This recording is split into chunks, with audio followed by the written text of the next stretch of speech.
दोस्तों, उसकी मौत को कई दशक बीत चुके हैं, लेकिन उसका इस दुनिया से जाना एक रहस्य बनकर रह गया है। वो आज भी एक रहस्य बना हुआ है। वो इतना बदनसीब था कि उसकी मौत के बाद उसके अपनों ने भी न्याय का दरवाजा नहीं खटखटाया।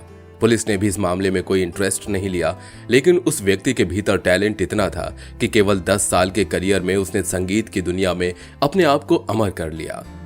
Canada, Dubai, America, London, Bahrain जैसे कई देशों में उसने अपने शो किए। पंजाबी संगीत को सीधे लोगों के दिलों से होकर सीधे उनकी रूह तक उतार दिया। बात कर रहे हैं अपने जमाने के सबसे पॉपुलर सिंगर अमर सिंह चमकीला की। आइए जानते हैं इस कलाकार की जिंदगी के रहस्य। उसके गानों का जादू लोगों के दिल दिमाग पर अफीम की तरह असर करता था, स्पेशली जब एक ट्रक ड्राइवर लंबी दूरी तक माल को एक जगह से दूसरी जगह पहुंचाने का काम करते थे तो वो अपने ट्रक में अमर सिंह चमकीला के गानों को ही बजाते थे। इसे सुनकर उन्हें सफर का पता ही नहीं चलता था, ना ही उन्हें थकान महसूस होती थी। अमर सिंह चमकीला के नाम सबसे ज्यादा शो करने का रिकॉर्ड है। साल के 365 दिन में से उसमें 366 शो किए। वो दिन 8 मार्च साल 1988 का था, जब जालंधर से 40 किलोमीटर दूर महशामपुर में अमर सिंह चमकीला का एक शो होने जा रहा था। दोपहर करीब 2 बजे अमर सिंह चमकीला की गाड़ी महशामपुर के मैदान में आकर रुकी। उनके साथ उनकी वो को सिंगर भी थी जिनके साथ उनकी शादी होने वाली थी। उसके अलावा करीब 300 आर्टिस्ट ऐसे थे जो इस शो में बैक स्टेज पर परफॉर्म करने वाले थे। अमर सिंह की गाड़ी को देखकर उनके चाहने वाले इकट्ठा हो गए थे। लोग अमर सिंह चमकीला का इंतजार कर रहे थे। अमर सिंह चमकीला के साथ उनकी पत्नी अमरजोत और उनके साथ गाने वाली गायिका के साथ उनके 3 स्टाफ मेंबर भी उतरते हैं। लोगों को लग रहा था कि वो अपने पसंदीदा सिंगर से गाना सुनेंगे। अमर सिंह चमकीला भी अपनी टीम के साथ स्टेज की तरफ जा रही थी। अभी वो स्टेज पर पहुंचे नहीं थे कि तभी अचानक उनके सामने एक बाइक आकर रुकी, जिसमें 3 नौजवान मौजूद थे। उनके हाथ में हथियार थे। उन्होंने अमर सिंह चमकीला और उनकी टीम की तरफ सीधा फायर खोल दिया। अमर सिंह के साथ उनकी पत्नी, उनकी को सिंगर, हारमोनियम और तबले पर साथ देने वाले उस्ताद सभी गोलियां लगने से जमीन पर गिर गए। 5 लोगों को गोलियां लगी थी, जिनमें से 5वें शख्स को केवल 1 गोली लगी थी क्योंकि उसके ऊपर कोई और गिर गया था। हमला करने के बाद वो तीनों नौजवान काफी तेजी से उस जगह से निकल गए। सभी लोगों को अस्पताल पहुंचाया गया, लेकिन चमकीला उनकी पत्नी के साथ 2 और कलाकार दुनिया छोड़कर जा चुके थे। केवल वो 5वां व्यक्ति बच गया था जिसे 1 ही गोली लगी थी। ये वो दौर था जब पंजाब आतंकवाद की आग में जल रहा था और पंजाब में खालिस्तान मूवमेंट और टेररिज्म को कंट्रोल करने के लिए KPS गिल को पंजाब का पुलिस महानिदेशक बनाया गया था। पंजाब में पहले से ही काफी खून खराबा हो रहा था। अमर सिंह चमकीला तो अब इस दुनिया में नहीं था, लेकिन इस इंसिडेंट को लेकर पुलिस के पास कोई भी व्यक्ति शिकायत करने नहीं पहुंचा। यहां तक कि अमर के अपने फैमिली मेंबर्स ने भी पुलिस से शिकायत नहीं की। ना तो जहां हत्या हुई वहां के ऑर्गेनाइजेशन या किसी अन्य ने शिकायत की। पुलिस ने भी इस मामले में अपनी तरफ से कोई कार्रवाई नहीं की। उस समय के तत्कालीन मीडिया ग्रुप में यह खबर फैल जाती है। अगले दिन पुलिस के पास एक औपचारिक शिकायत पहुंचती है, जिसके बेसिस पर पुलिस अपनी जांच शुरू करती है। अमर सिंह चमकीला के बारे में जो जानकारी मिली उसके मुताबिक ये लुधियाना के नजदीक एक गांव दूरती में पैदा हुए थे और एक दलित परिवार से आते थे। उनकी तो इच्छा इलेक्ट्रीशियन बनने की थी, लेकिन किसी कारणवश वो बन नहीं पाए। इसके बाद कपड़े की मिल में काम करने लगे, लेकिन इन सबसे अलग हटकर उनके मन में एक अलग ही ललक थी। वो पॉप म्यूजिक सुनते थे, पंजाबी संगीत सुनते थे और इसके बाद उनके मन में खुद के गाने लिखने का ख्याल भी आया। वो अपने गाने लिखने लगे, उन्हें कंपोज करके उन्हें गाने भी लगे। अमर सिंह चमकीला ने दूसरे गायकों के अंडर में रहकर अपने गाने का सफर शुरू किया था। आगे चलकर वो अपने गाने खुद लिखने लगे, खुद ही उन पर परफॉर्म करने लगे, लेकिन इसके साथ ही उनकी जरूरत थी डुएट सॉन्ग में किसी दमदार पार्टनर की, और उनकी ये तलाश खत्म हुई अमरजोत पर। इसके बाद ये दोनों कलाकार एक साथ गाने लगे, लोगों के सामने परफॉर्म करने लगे। आपको बता दें कि अमर सिंह चमकीला पहले से शादीशुदा थे, लेकिन अमरजोत के साथ आने के बाद उनका प्रेम संबंध अमरजोत से भी हो गया। आगे चलकर अमर सिंह चमकीला और अमरजोत ने आपस में शादी भी कर ली। हालांकि आपको बता दें कि इन दोनों के बीच जात बिरादरी का अंतर था। जहां अमर सिंह चमकीला दलित बिरादरी से आते थे, वहीं अमरजोत एक ऊंचे खानदान से संबंध रखती थी। लेकिन लोगों को उनके गानों से ज्यादा इन दोनों की परफॉर्मेंस पसंद आती थी।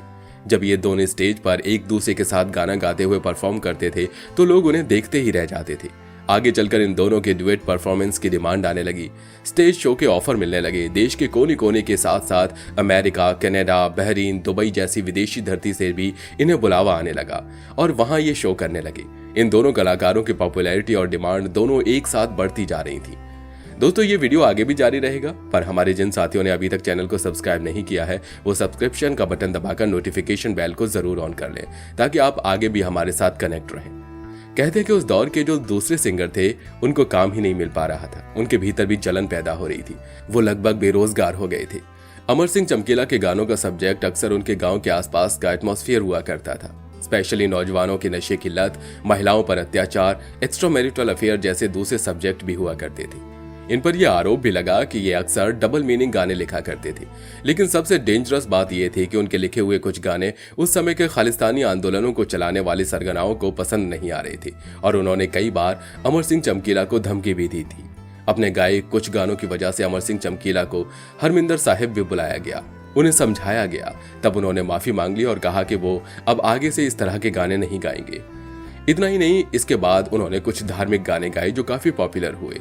1979 से अमर सिंह चमकीला की सफलता का जो सफर शुरू हुआ वो आने वाले 10 सालों तक लगातार जारी रहा।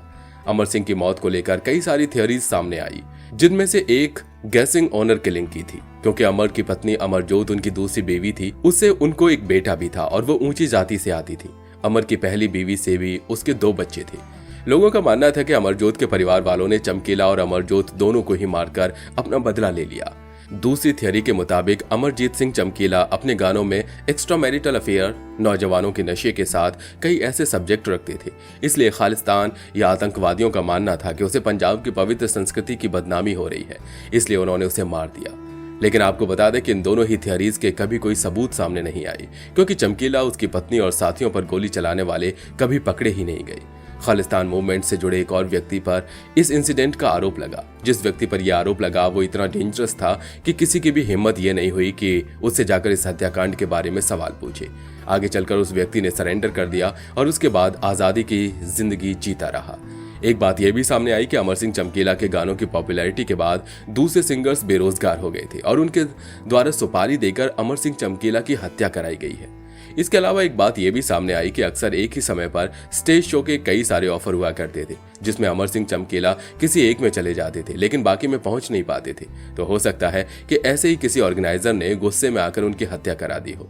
लेकिन ये तमाम बातें अनुमान और अंदाजे तक ही सीमित रह गईं। इनमें से किसी की कभी कोई जांच नहीं हुई और न ही इस इंसिडेंट को लेकर कोई कॉन्क्रीट प्रूफ सामने आया। हत्यारे कभी पकड़े ही नहीं गए। अपनी पॉपुलैरिटी के दौर में अमर सिंह चमकीला को फिल्मों से भी ऑफर मिला। इनमें से एक फिल्म में उनके ऑपोजिट श्रीदेवी थी। वो इन फिल्मों में काम करने वाले थे, पर ऐसा हो नहीं पाया। आगे चलकर पंजाबी फिल्म इंडस्ट्री में अमर सिंह चमकीला की लाइफ पर एक फिल्म भी बनी जो 2017 में सामने आई। कहते हैं अमर सिंह चमकीला जब अपनी पत्नी अमरजोत के साथ स्टेज पर परफॉर्मेंस देते थे तो वो गाने में सवाल जवाब की स्ट्रेटेजी को फॉलो करते थे, जो लोगों को विशेष रूप से पसंद आई थी। आपको क्या लगता है, आखिरकार इस होनहार कलाकार की मौत की वजह क्या हो सकती है? हमें अपना जवाब कमेंट बॉक्स में लिखकर जरूर बताइएगा। अगर आप भी अमर सिंह चमकीला के फैन हैं और म्यूजिक लवर हैं तो इस वीडियो को लाइक करके अपने दोस्तों के साथ शेयर जरूर कीजिएगा। आज के लिए इतना ही, फिर मिलेंगे नई वीडियो में। तब तक के लिए जय हिंद, जय भारत, वंदे मातरम।